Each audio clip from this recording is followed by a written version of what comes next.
Bonjour à tout le monde, je suis très content de vous voir aujourd'hui pour ce nouveau voyage, puisque la thématique de ce cycle de conférences ABEROPS est sur le voyage. Et donc aujourd'hui, je vous emmène dans un pays que ROPS n'a jamais visité, mais dont il a beaucoup rêvé. Donc le Japon, c'est le Japon, le pays. C'est un pays qui a beaucoup fasciné, qui fascine beaucoup depuis 200 ans. Qui a eu un impact considérable sur notre art moderne au XIXe siècle. Et donc, le Japon. Je vais peut-être quelques mots sur le Japon avant d'aborder Félicien Rops en lui-même. Le Japon, donc, c'est un archipel de plusieurs milliers d'îles qui se trouvent de l'autre côté de la planète, à l'est de l'Asie. C'est d'ailleurs pour ça qu'on appelle le Japon le pays du soleil levant, puisque en Asie, c'est le premier pays sur lequel se lève le soleil. D'ailleurs, Japon se dit en japonais Nihon ou Nippon, qui veut dire très poétiquement là où naît le soleil. Donc le pays du soleil levant est un peu la traduction du vrai nom du Japon. Donc le Japon a une histoire millénaire qui remonte à moins 13 000, moins 14 000 avant Jésus-Christ. On ne va pas retracer toute l'histoire du Japon. C'est essentiellement une période historique du Japon qui va nous intéresser aujourd'hui. C'est l'époque Edo. Donc l'époque Edo, c'est une époque qui commence en 1603 et qui finit en 1868. Et cette période commence avec un événement historique qui est en fait la prise de pouvoir par un seigneur militaire sur le Japon. Donc le seigneur militaire au Japon, on l'appelle le shogun. Donc il y a la prise de pouvoir de ce monsieur qui se trouve ici, qui est le shogun Ieyasu Tokugawa, qui va prendre le contrôle sur le Japon et instaurer progressivement une paix et une unité du pays, puisque au début de la période Edo, le Japon est un pays très explosé, qui est en proie à des guerres et à des conflits internes depuis le XVIe siècle, notamment en raison de l'arrivée de missionnaires chrétiens, notamment portugais et espagnols, qui ont essayé d'évangéliser, de christianiser le Japon, et qui par la même occasion ont importé des armes modernes comme les mousquets, les arquebuses, etc. Donc ça a causé beaucoup de conflits au Japon au XVIe siècle. Et donc en 1603, le shogun prend le contrôle du pays et décide de restaurer peu à peu la paix dans le pays. Donc là, l'empereur est mis de côté, c'est vraiment le shogun qui va diriger le pays.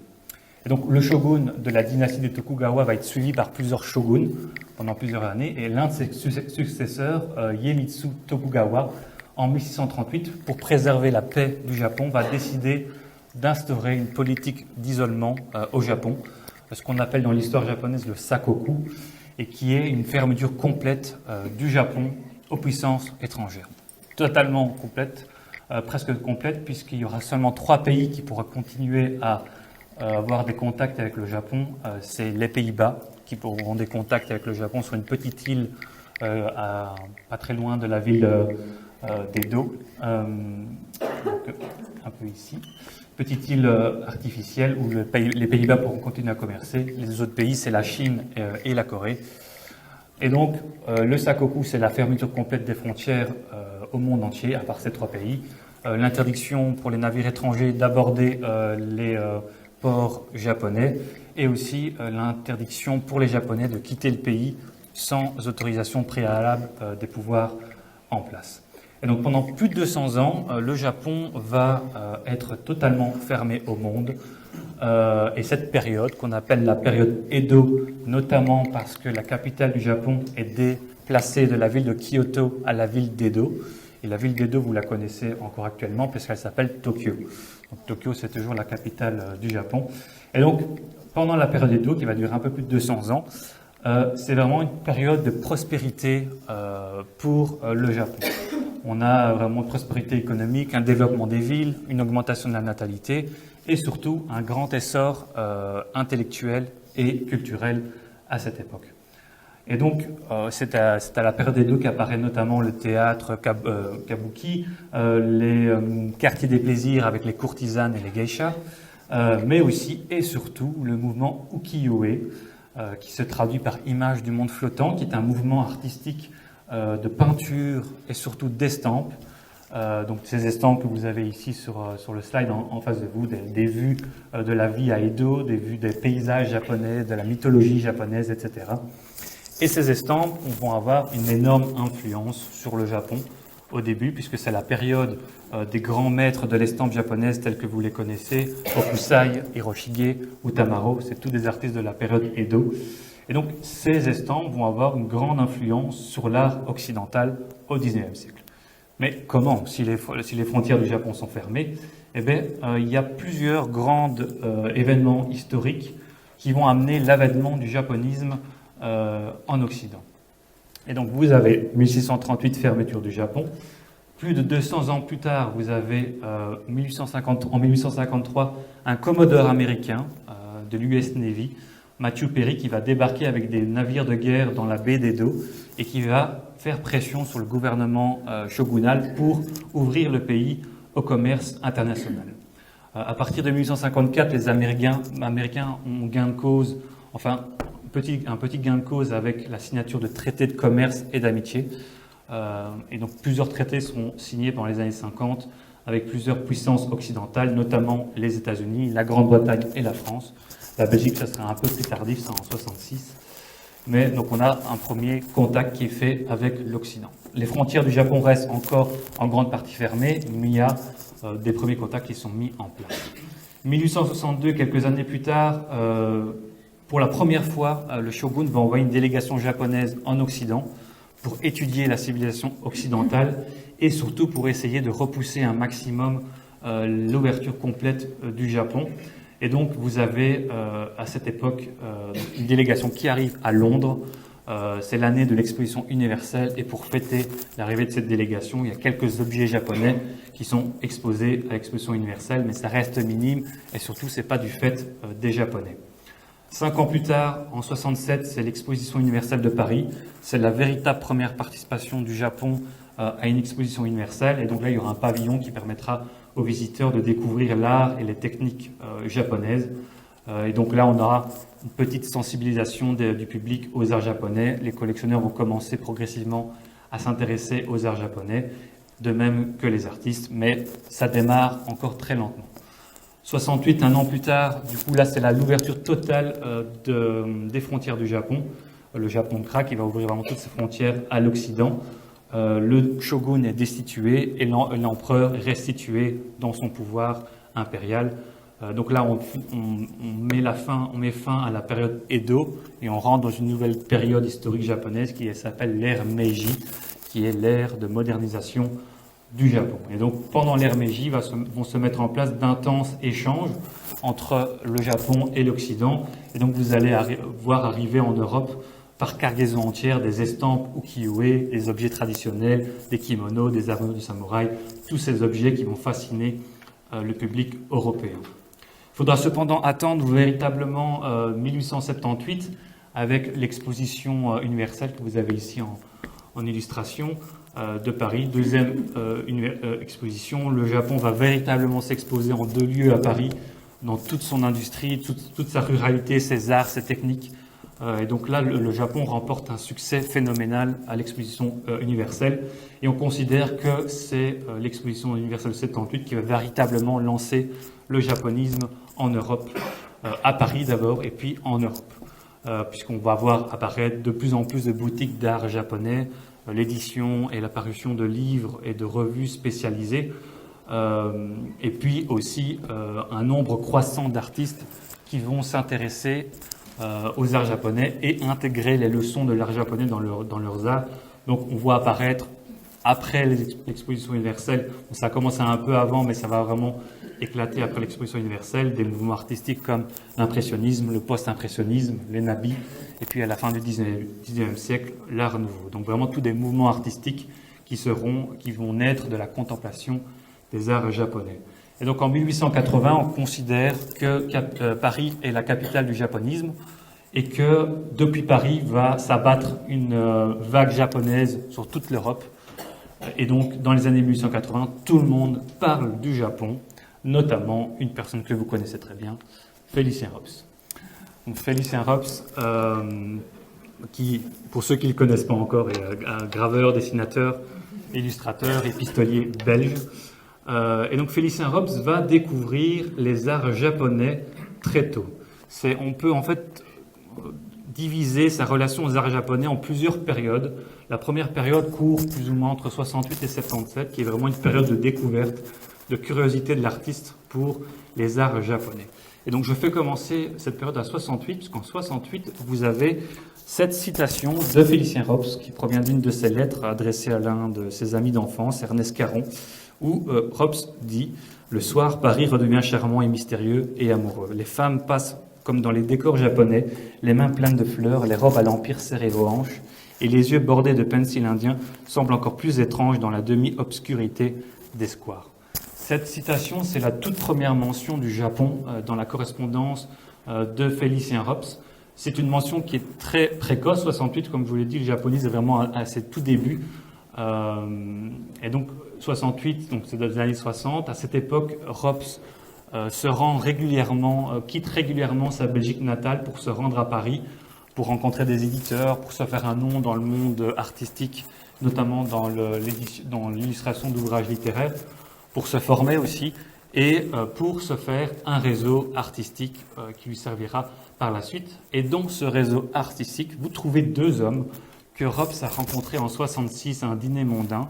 Ces deux hommes, c'est Jules et Edmond de Goncourt, donc les frères Goncourt. Les frères Goncourt qui sont connus pour leur œuvre littéraire, il y a un prix littéraire qui porte leur nom actuellement, mais qui sont aussi connus à l'époque pour être faire partie des premiers collectionneurs d'art japonais. Les frères Goncourt, c'est vraiment des grands noms de l'histoire du japonisme. Ils ont commencé à collectionner l'art japonais à la fin des années 50, au début des années 60, donc vraiment au tout début des premiers contacts entre la France et le Japon. Et donc, les frères Goncourt ont laissé une grande collection d'art japonais, mais aussi toute une série d'ouvrages où ils décrivent ou mentionnent l'art japonais, ou même encore parfois, encore plus loin, des ouvrages totalement dédiés à l'art japonais, notamment les premières biographies occidentales d'artistes comme Hokusai et Utamaro. Et les frères Goncourt, il y a plutôt un autre livre qui m'intéresse ici pour l'histoire avec Rops, c'est un roman qui s'appelle Manette Salomon, qui est paru en 67, donc l'année de l'exposition universelle à Paris, et qui raconte très brièvement la vie artistique à Paris dans la première moitié du XIXe siècle, à travers plusieurs trajectoires d'artistes, dont un qui s'appelle Naz de Coriolis. Naz de Coriolis qui va rencontrer une jeune Parisienne qui s'appelle Manette Salomon et qui va devenir rapidement son modèle, sa maîtresse, la mère de son enfant et puis son épouse. Et au plus Manette Salomon va prendre de la place dans la vie de Naz de Coriolis, au plus Manette Salomon va causer la chute de Coriolis. Donc c'est vraiment un roman qui parle de la figure de la femme fatale et de la quête de la modernité dans l'art. Et donc c'est vraiment deux thématiques qui intéressent beaucoup Félicien Rops et qui vont lui faire apprécier la lecture de Manette Salomon, puisqu'on a une lettre qui prouve que Rops a bien lu Manette Salomon. Il remercie les frères Goncourt de cette belle lecture. Et donc on part de ce principe, le Rops a lu Manette Salomon. Mais Manette Salomon est aussi le premier roman occidental à décrire des estampes japonaises. Il y a tout un chapitre qui parle de la découverte des estampes japonaises par Coriolis, avec une description très poussée de ces estampes japonaises. Et donc Rops a forcément lu ce chapitre sur les estampes japonaises. Et donc Rops, comme je vous l'ai dit, fait cette citation au printemps, à l'été 68. Il lit Manette Salomon en mars 68. Et en fait, cette citation a été rédigée quelques semaines après sa lecture. Et si je vous mets un petit extrait du chapitre de Manette Salomon, vous voyez que le champ lexical utilisé par les frères Goncourt se retrouve aussi dans la citation de Rops. On retrouve la mention de ces femmes, de ces robes de fleurs, de ces visages maquillés, etc. Et donc c'est très probable que Rops ait découvert l'art japonais de manière indirecte par les frères Goncourt. Donc à partir de 68, il va développer progressivement une petite curiosité pour l'art japonais qui va se transformer en véritable fascination avec un événement qui a lieu, lui, en 1873, qui a lieu au Palais de l'Industrie, qui n'existe plus actuellement, c'est l'actuel emplacement du Grand Palais. Et au Palais de l'Industrie a lieu en septembre 73, une exposition assez exceptionnelle, puisqu'on a une collection d'art asiatique et surtout d'art japonais qui est exposée. Cette collection, elle appartient à deux hommes, principalement au première personne que vous avez ici, qui s'appelle Henri Czernuski, qui est un banquier et un collectionneur italien qui s'est installé à Paris. C'est d'ailleurs à lui qu'on doit le musée Czernuski des arts asiatiques à Paris actuellement. Et Czernuski est parti en Asie pendant 2 ans avec une deuxième personne qui s'appelle Théodore Duret, qui est un critique d'art et un journaliste. Et donc les deux hommes, en 2 ans, ont parcouru toute l'Asie, notamment le Japon, et ont ramené une immense collection d'art japonais. Donc ce qui en fait l'une des plus grandes collections d'art japonais à l'époque. Et donc ces deux hommes, surtout le deuxième, Théodore Duret, va être présenté à Félicien Rops par l'intermédiaire de cette troisième personne, qui est Auguste Poulet-Malassis, lui-même collectionneur d'art japonais et qui est l'éditeur de Félicien Rops et qui va faire rencontrer Théodore Duret et Félicien Rops. Et Théodore Duret va présenter la collection Czernuski juste avant l'ouverture de l'exposition en 73 à Félicien Rops. Donc Félicien Rops a la chance de pouvoir observer toute cette exposition en 73. Donc, qu'est-ce qu'on trouve dans cette exposition? On a une lettre de Rops à son fils Paul, où il décrit ce qu'il a vu ce jour-là. On a des porcelaines, mais c'est très minime dans la collection Czernuski. On a surtout beaucoup de bronzes, des bronzes anciens. Certains remontent à 2000 ans avant Jésus-Christ, donc des bronzes très très anciens. Parmi ces bronzes, il y a une pièce maîtresse qui est toujours le chef-d'œuvre du musée Czernuski actuellement, et qu'on peut encore aller voir dans le musée. C'est ce que Rops appelle une idole de Brahma, mais qui est plutôt en réalité une immense statue de Bouddha Amida, qui fait 4,40 m de haut. C'est vraiment immense. Ça a été ramené de Tokyo par Czernuski. Donc Rops voit cette statue et il fait aussi surtout mention d'un album de dessins coupés d'artistes japonais, donc un album qui regroupe plusieurs dessins d'artistes japonais. Cet album, vous l'avez ici. C'est un album qui est toujours dans la collection du musée Czernuski. C'est un album d'estampes Surimono, donc c'est des estampes en tirage limité, assez luxueuses, qui sont souvent accompagnées d'un texte poétique, d'un extrait de poème. Donc Rops voit cet album, il voit ces bronzes, et tout ceci le laisse, comme vous pouvez le lire, stupéfait d'admiration. Et donc là, véritablement, la relation de Rops aux arts japonais devient vraiment une relation de fascination et de curiosité qui va aller de manière croissante avec les époques. Il faut savoir aussi qu'à partir de 68, à la fin des années 60, peut-être début des années 70, on ne sait pas vraiment la date exacte, Rops, qui a découvert l'art japonais via les Goncourt, va aussi se constituer une collection personnelle d'art japonais avec son fils Paul. Donc ils vont tous les deux partager une petite passion pour l'art japonais au château de Tauzé. Donc ici vous avez la toute première œuvre japonisante de Félicien Rops, qui est une petite nature morte où vous pouvez voir un livre, un globe terrestre et surtout un éventail uchiwa, un éventail japonais fixe que les Japonais utilisaient pour se rafraîchir, pour chasser les insectes ou chasser les mauvais esprits. Est-ce que Rops avait dans sa collection un éventail uchiwa? Peut-être. Il n'est pas passé à la postérité, malheureusement, c'est des objets qui sont très fragiles. Si vous avez un exemple d'éventail qui n'est pas celui que Rops a copié, mais qui est très proche en tout cas. Donc on ne sait pas si Rops avait cet éventail dans sa collection. Par contre, on sait, puisque ça a été retrouvé au château de Tauzé dans des collections privées, que Paul et Félicien avaient dans leur collection toute une série d'estampes japonaises.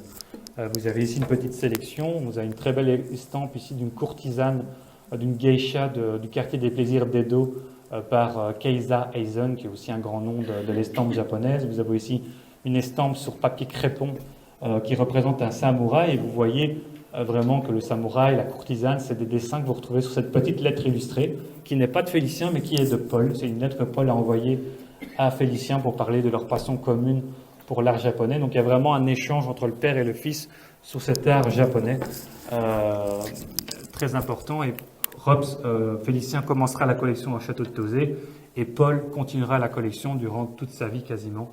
Donc, ce qui fait que c'est un peu compliqué à l'heure actuelle de déterminer ce qui appartenait à Félicien et ce qui appartenait à Paul. Certaines sont des estampes qui ont été imprimés pendant l'époque Edo, début époque Meiji. Donc ça, on pourrait le rattacher à Rops, parce que Paul était trop jeune à l'époque. Donc c'est un grand mystère. En tout cas, cette collection va continuer à évoluer. Et on sait qu'en 1876, Rops avait dans sa collection 2 volumes de la Hokusai Manga. La Hokusai Manga, c'est l'un des chefs-d'œuvre d'Hokusai. C'est 15 volumes de carnets de croquis avec plusieurs motifs de plantes, d'animaux, de scènes de la vie quotidienne, de paysages, de scènes mythologiques. Donc c'est des carnets de croquis que Hokusai a édités, notamment à destination de ses élèves, pour que ses élèves puissent copier le grand maître et devenir eux-mêmes artistes. Et c'est surtout des carnets qui vont avoir beaucoup d'influence sur l'art occidental quand ils vont arriver en Europe. Et donc ça, on sait de manière sûre que Rops avait dans sa collection 2 volumes de la Hokusai Manga, le premier volume et le 10e volume, des volumes qui lui ont permis en 1976, dans son atelier du château de Tozé, de réaliser 3 estampes, 3 gravures, 3 fantaisies japonaises, comme il l'appelle, à partir de la Hokusai Manga. Vous avez ici lettres japonaises ou fantaisie japonaise, ici une gravure en 3 états avec une cigogne qu'il appelle cigogne japonaise, mais qui est plutôt une grue japonaise, et puis une 3e estampe qui s'appelle lézard japonais avec des insectes japonais. Et vous voyez que tous ces motifs se retrouvent sur plusieurs pages de la manga, donc Rops a vraiment choisi ces motifs soigneusement et les a regroupés dans ses fantaisies japonaises à l'époque. Donc, comment Rops a découvert la Hokusai Manga? Ça, c'est une question qui reste encore mystérieuse.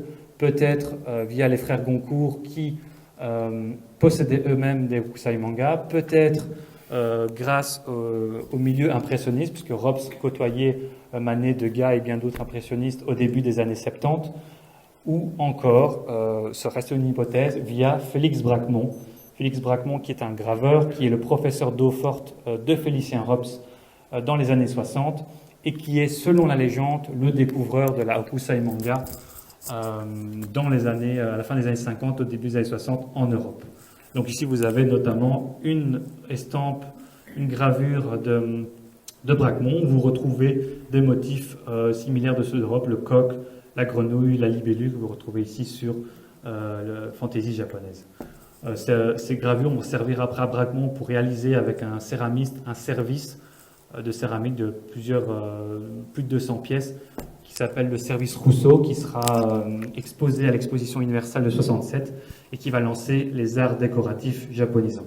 Et d'ailleurs, Rops verra ce service en 71. Donc on a aussi une preuve de cela. Donc il y a quelques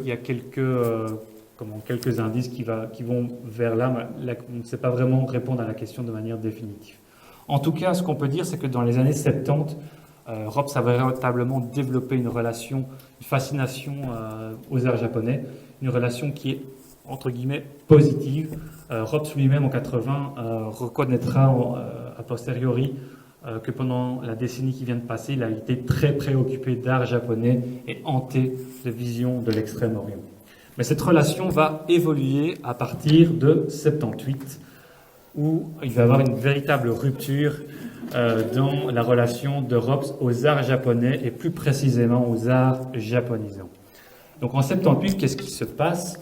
Je vous en ai déjà parlé, c'est l'exposition universelle de 78, où le Japon rencontre le succès à Paris, où il s'expose en 2 endroits et où il s'attire les faveurs de la critique, du public. C'est vraiment un véritable succès. On sait que Rops a été à l'exposition universelle. Il était aux premières loges puisque en 74, il s'est installé de manière définitive à Paris après la séparation avec sa femme Charlotte.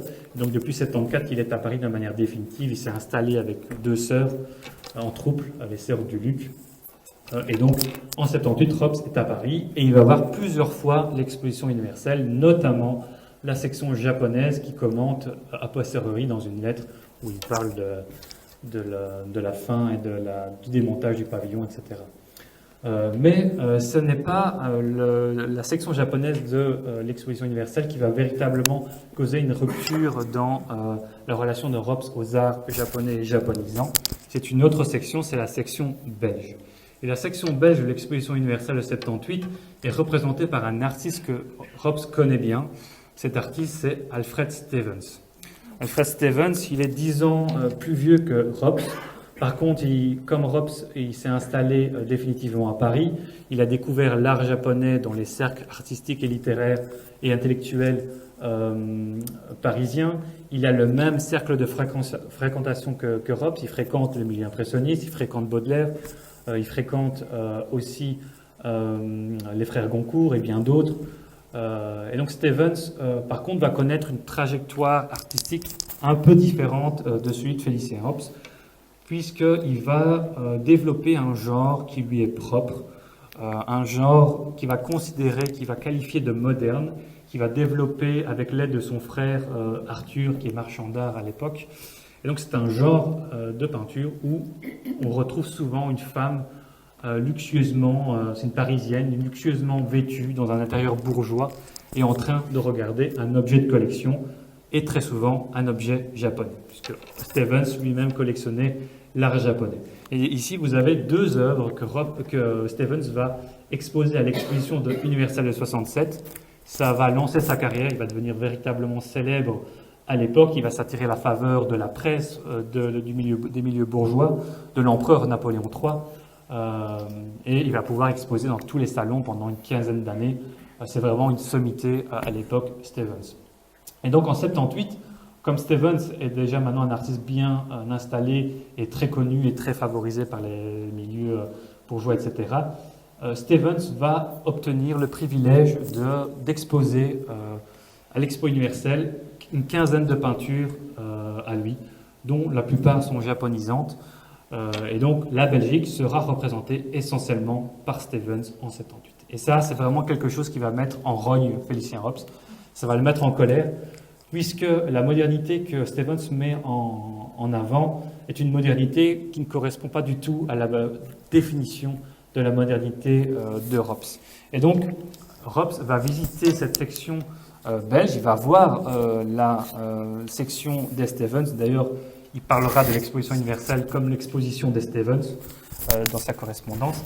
Et donc, si vous avez, je vais vous lire une citation de Robs où il parle, en termes très élogieux, vous allez le voir, de l'œuvre de Stevens, en tout cas de la salle de l'exposition universelle.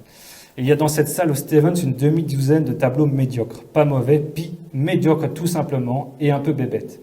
2 portraits tout à fait faiblots, puis un tableau de miniature, bête à lui donner du foin à ruminer, 2 jeunes filles regardant un masque japonais, l'éternelle brune et l'éternelle blonde, d'aucune époque. Un grand tableau, le plus important, le nouveau, des femmes du monde regardant des bibelots japonais, avec un bébé regardant aussi, autant que son âge lui permet, des bibelots japonais, toujours. C'est fait à l'aquarelle, en petite lèche, le fond est superbe s'il n'y avait pas de personnage, mais tous les bibelots japonais ont plus d'importance que les figures qui sont plus sottes encore que les 2 femmes au masque japonais. Donc les 2 œuvres que Robs décrit, vous les avez ici, c'est Le masque japonais et Les visiteuses, qui sont les deux œuvres maîtresses de la section des Stevens. Et donc Robs va voir ces tableaux. Si on repart du premier tableau ici du masque japonais, vous avez ici un petit croquis que Robs va faire dans son carnet croquis, où il va croquer en fait l'œuvre de Stevens et aussi continuer à commenter dans sa correspondance ces tableaux de Stevens pendant plusieurs années. Il va dire à qui veut bien l'entendre toute la haine qu'il a pour Stevens. Et donc ici vous avez encore une autre citation de Stevens où il dit je ne vais pas tout lire, mais je vais commencer au milieu. Stevens met dans le même intérieur le sien ou celui d'un ami, sans songer que l'enveloppe d'une femme, c'est elle-même, et il leur flanque un machin japonais dans les pattes comme portée de modernité, c'est niais.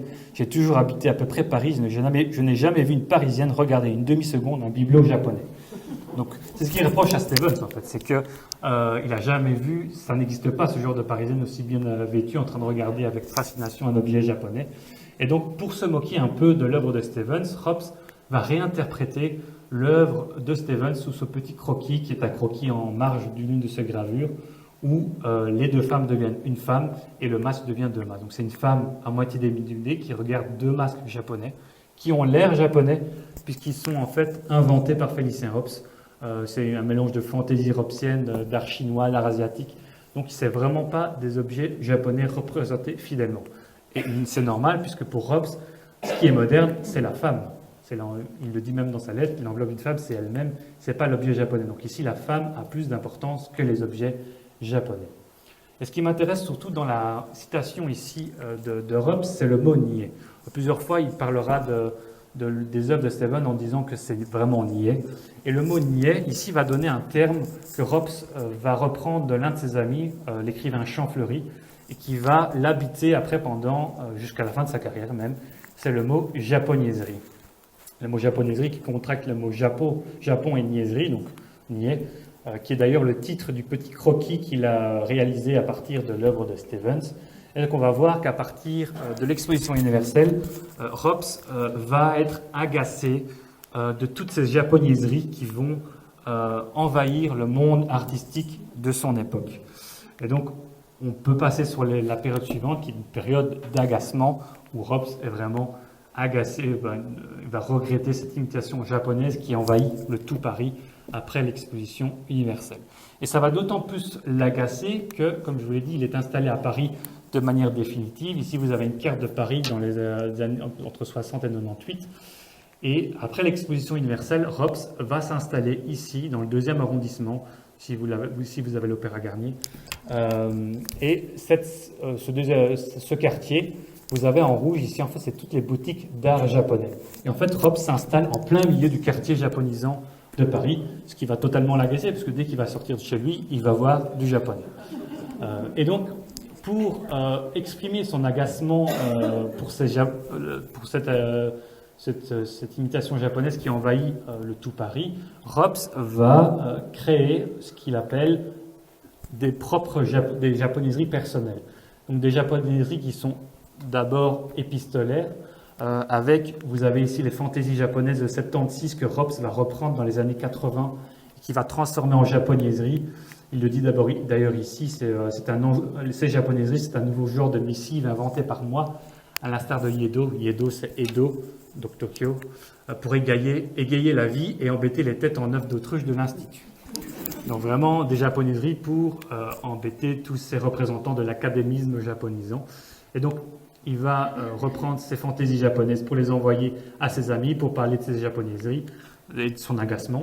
Donc, soit c'est des gravures réalisées par Hobbes, soit il va aussi créer des japonaiseries épistolaires à partir de papiers illustrés japonisants que Hobbes va acheter dans les boutiques d'art japonais de son quartier, etc., notamment à la boutique Mitsui. Ici, vous avez une lettre adressée au poète Théodore Hannon et une autre à son élève, l'artiste liégeois Armand Rassenfoss, qui étaient tous les deux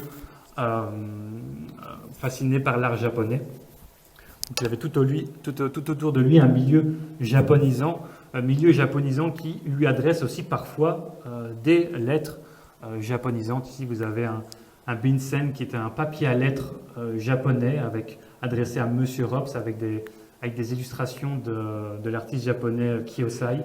Et ici, une autre carte postale adressée à Félicien Hobbes avec un décor japonais par l'écrivain Octave Usan. Donc on voit vraiment que Hobbes baigne dans ce milieu japonisant. Et pour amuser ce milieu japonisant, il va réaliser des japonaiseries artistiques. Des japonaiseries qui n'auront à ses yeux pas beaucoup de valeur, puisque ça restera d'ailleurs très minime dans le corpus de son œuvre, et aussi parce que ces japonaiseries ont été conçues dans trois contextes différents. Le premier contexte, c'est la parodie. Il y a toutes les œuvres parodiques d'œuvres de Stephens par Hobbes, donc vraiment pour se moquer de Stephens.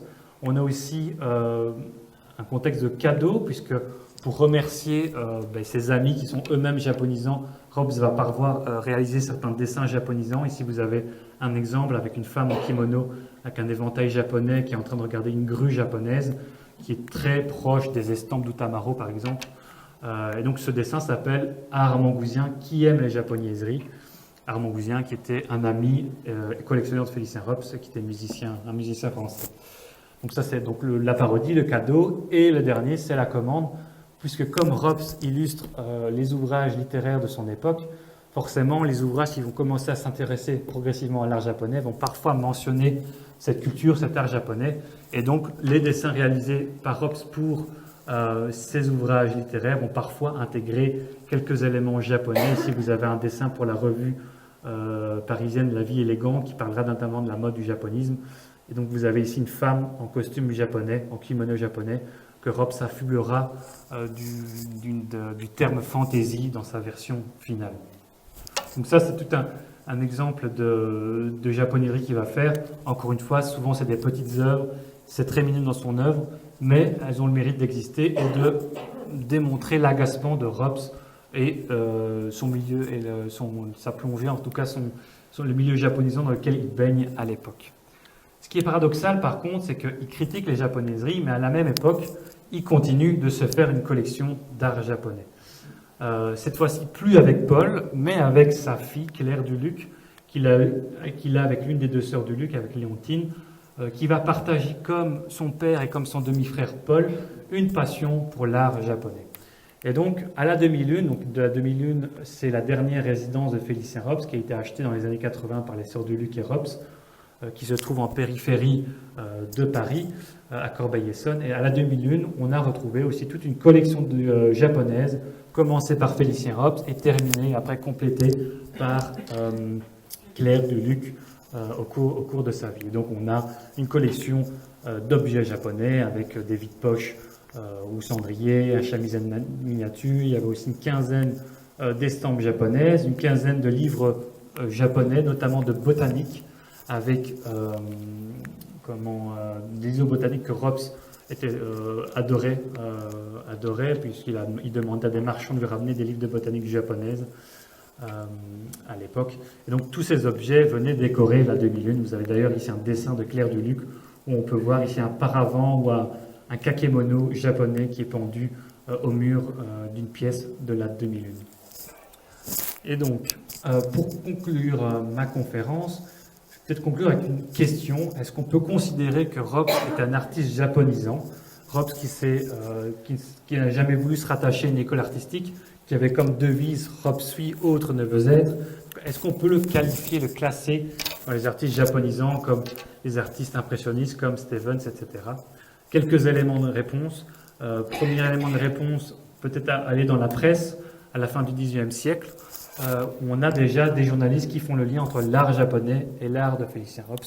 Vous avez ici un premier article de 89 à Bruxelles, au moment de l'exposition, une exposition d'art japonais qui va lancer le japonisme à Bruxelles en 89, où le journaliste va tomber sur cette estampe Surimono d'Okusai, qui représente une femme en train de faire sa toilette, et qui déclarera qu'il est amusant de noter que cette jeune femme par Okusai a la modernité d'un Robs. Donc déjà un lien qui est fait par les journalistes à l'époque entre l'art japonais et la modernité robsienne. Même chose dans quelques années plus tard, en 95, où un artiste fera le point sur la carrière de Félicien Robs et qui déclarera que les eaux-fortes érotiques de Félicien Robs sont les seules qui puissent égaler celles des peintres d'amour du Japon, donc un lien qui est fait entre l'érotisme japonais et l'érotisme de Félicien Robs.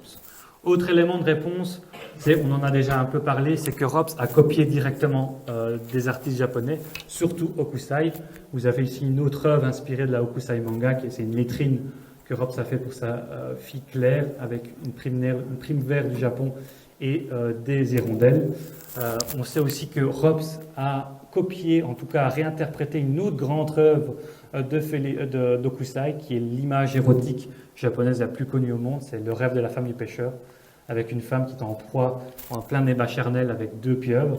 Et on sait que Robs a réinterprété ce dessin dans au minimum 3 dessins différents au cours de sa carrière. Peut-être un peu plus. Donc Robs copie les artistes japonais. Autre élément de réponse aussi, c'est la couleur dans l'œuvre de Robs. Ici, vous avez un premier dessin qui était fait en 67, avant vraiment les débuts du japonisme. C'est un dessin au fusain qui est représentatif de l'art de Félicien Robs dans les années 60, qui représente une Parisienne. Et ce dessin a été offert par Robs aux frères Goncourt pour les remercier de sa lecture de Manette Salomon. Et donc, on voit qu'en 67, il fait ce dessin d'une Parisienne. En 69, dans un de ses carnets de croquis, on voit que Robs fait un constat par rapport à l'art japonais. Il se rend compte que l'une des caractéristiques de l'art japonais, c'est la couleur, la coloration très vive des estampes japonaises. Donc on a un constat qui est fait en 69 par Robs, Japon, couleur, véritablement important dans l'art japonais, la couleur. Et ici, vous avez un deuxième dessin de 76 de Robs, qui portent le même titre que le premier. Ils s'appellent tous les deux Parisiennes. Tous les deux représentent une Parisienne. Mais par contre, on voit fortement l'évolution dans l'art de Félicien Rops. En termes de composition, on a un cadrage un peu plus rapproché, mais surtout en termes de couleurs. Si vous analysez les œuvres faites par Rops au début des années 70 et surtout à la fin des années 70, au moment où le japonais éclate, on voit que la palette de couleurs de Félicien Rops s'éclaire de plus en plus, comme les œuvres impressionnistes. Donc, c'est peut-être un éclaircissement qui a eu lieu au contact de l'art japonais ou peut-être aussi de manière indirecte au contact de l'art impressionniste. Donc ici vraiment une coloration vive, nouvelle dans l'œuvre de Rops, peut-être inspirée par l'art japonais. Ça se voit aussi dans les compositions de ces œuvres. Certaines compositions sont tout à fait japonaises, notamment ici dans le Bouge à matelot où vous avez une composition un peu asymétrique avec des plans tronqués. Vous avez une femme qui est ici totalement coupée. Ici, un homme qui regarde quelque chose qui est en hors-champ et des regards qui vont dans tous les sens, qui rajoutent des diagonales un peu partout dans l'œuvre de Rops, qui était totalement inenvisageable dans l'art académique et qui en fait commence à apparaître dans l'art moderne, puisque c'est quelque chose qui est totalement, typiquement japonais. C'est quelque chose qu'on retrouve beaucoup dans les estampes japonaises. Et ici, pour cette œuvre de Rops de 86, si je la confronte à une estampe japonaise d'Utamaro, on voit très facilement la filiation qu'il peut y avoir entre les deux, notamment en termes de composition, et aussi, par exemple, dans l'iconographie, où cet immense chapeau noir rappelle les grandes chevelures noires des courtisanes des estampes japonaises. On a aussi une petite influence japonaise dans les supports utilisés par Rops, puisque dans les années 70, Rops il va découvrir le papier japonais, le papier washi, qu'il va commencer à utiliser, à adopter. Il va en acheter dans les boutiques japonaises, il va vite se rendre compte que la qualité du papier exporté n'est pas bon, donc il va se fournir directement au Japon, à Yokohama, par l'intermédiaire du consul suisse. Il va même demander l'aide de certains de ses amis, notamment Armora Sanfos, dont le père a une boutique d'objets asiatiques à Liège, donc il va se fournir par plusieurs canaux différents. Et donc il va totalement adopter le papier japonais dans son œuvre à l'époque. On voit aussi qu'à la même époque, Rops va tester la technique de la peinture sur soie. La peinture sur soie, c'est une technique qui est à l'origine chinoise, qui a été importée au Japon au premier millénaire de notre ère et qui était après importée en Europe au moment du japonisme, et qui va connaître un regain d'intérêt parmi les artistes à l'époque. Donc, Rops fera quelques tests, ça restera minime, il n'ira pas beaucoup plus loin que ces tests-là, mais en tout cas, c'est un élément de plus. Mais je pense que pour répondre à la question, il faudrait se penser sur l'élément le plus important, c'est la conception de la modernité que Rops avait à son époque. Et c'est d'ailleurs pour ça que la conférence s'appelle Félicien Rops et la modernité japonaise. La modernité, à la fin des années 70, Rops l'a définie en opposition à celle de Stevens. Donc ici, vous avez encore une autre citation très élogieuse de Stevens, où il dit notamment « Le monde moderne ne se compose pas de cocodettes qui regardent un magot japonais avec de belles robes.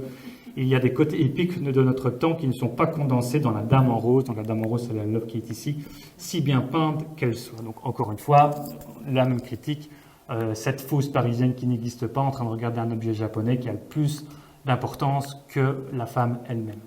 Et cette modernité de Stevens, il va l'opposer à une autre modernité de l'époque, c'est la modernité de Degas. Degas qui est un artiste impressionniste et pour lequel il déclarera qu'il y a plus de modernité dans un croquis de Degas que dans tous les tableaux de Stevens. Donc ici, vous avez deux œuvres qui représentent des Parisiennes. L'œuvre de Degas est aussi japonisante dans sa composition, avec cette composition un peu asymétrique, avec aussi des plans qui sont légèrement tronqués. Vous avez aussi des Parisiennes ici, mais ce n'est pas le même genre de Parisienne chez Degas que chez Stevens. Vous avez ici vraiment le milieu de la prostitution, de la vie nocturne à Paris à l'époque, avec ici 3 prostituées sur un sofa.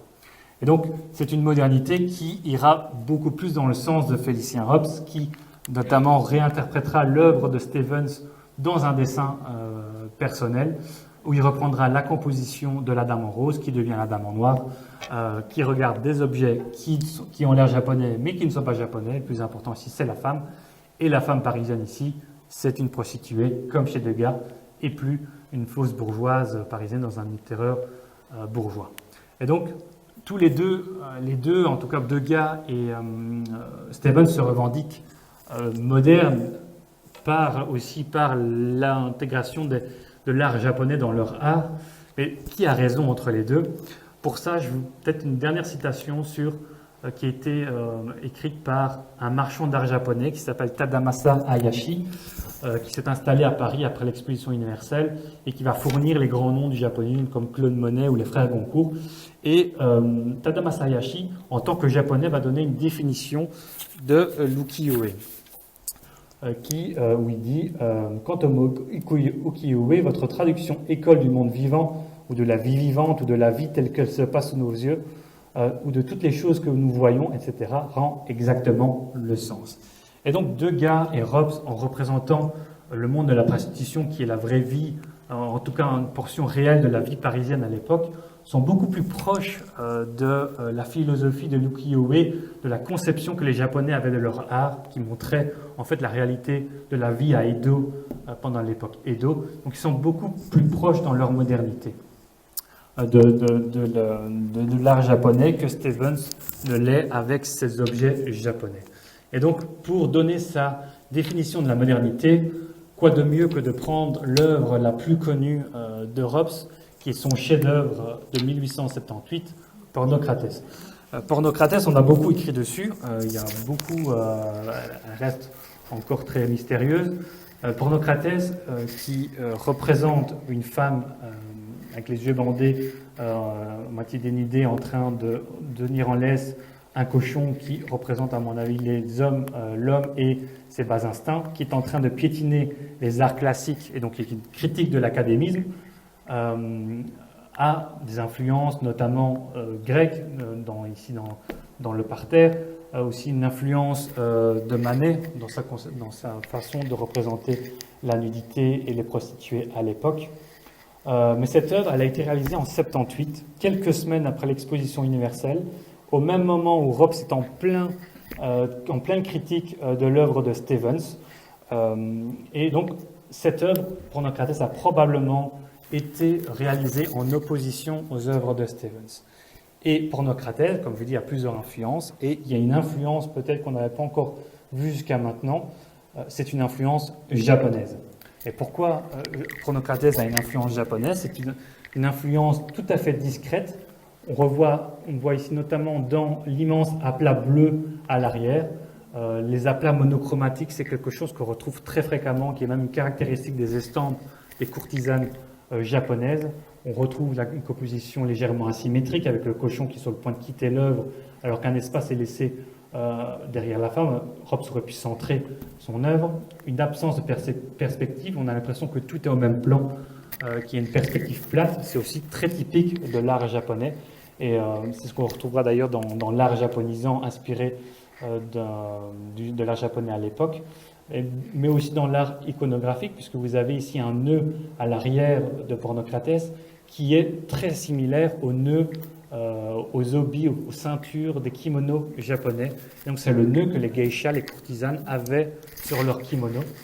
Et donc ce nœud est totalement japonais. Et encore une fois, on retrouve dans le chapeau ce Gainsborough noir, peut-être une référence aux chevelus noirs des courtisanes japonaises. Et enfin, ma propre hypothèse personnelle sur le bandeau de Pornocrates, la femme est moderne en elle-même, elle n'a pas besoin de regarder un magot japonais pour être moderne, et donc le bandeau l'empêche de regarder un magot japonais, et pour autant, elle reste moderne. Et donc, pour conclure, est-ce que Robs est un artiste japonisant? Peut-être pas, puisque ça reste très minime dans son œuvre. Par contre, on pourrait dire que Robs avait plutôt l'âme d'un japonais. Et donc, c'est cette belle citation de Robs que je vais vous laisser aujourd'hui qui dit le sculpteur japonais qui enroule un monstre idéal au manche d'un poignard n'est-il pas notre frère, qu'il soit né à Yedo ou aux îles Kuri? Ces disputes d'école ne valent pas la fleur de mimosa qui se balance au-dessus de ma tête ou le vol des millions qui auréole les maisons blanches de Tlemcen pendant que je vous écris. Et donc voilà, c'est sur ça que je conclus ma conférence.